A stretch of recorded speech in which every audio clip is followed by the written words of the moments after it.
It might be one of the best folding e-bikes I've tested so far.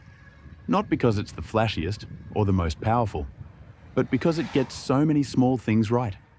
From the moment I unboxed it, it felt like a higher-end product. First off, the paint. It's stunning. The color is deep, elegant, and beautifully applied.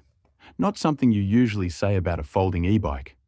You can just tell they took their time with the finish, and it gives the whole frame a more refined look. Also, everything came nicely packaged. And the assembly? Super easy. Maybe 15 minutes total. The front wheel was already mounted, which saves time and also just feels safer. The manual was actually useful too, which you don't see often. The bike folds really well, and I mean that in a practical sense. This isn't one of those technically foldable but awkward designs. It's smooth, locks in securely, and the mechanism feels durable.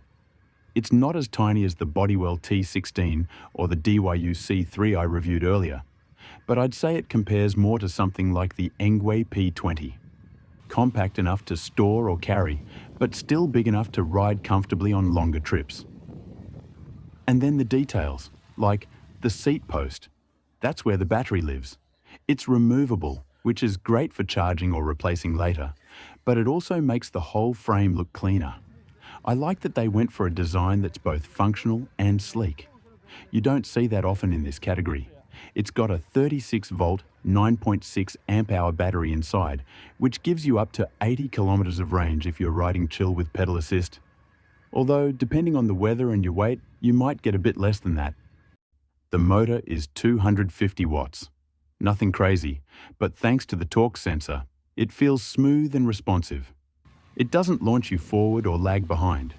It just matches your pedaling naturally. And paired with the 2 automatic gears, that part was surprisingly good.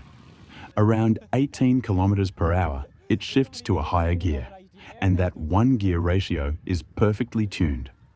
Not too light, not too heavy, just right for city cruising or light commuting. The IPS color display is excellent.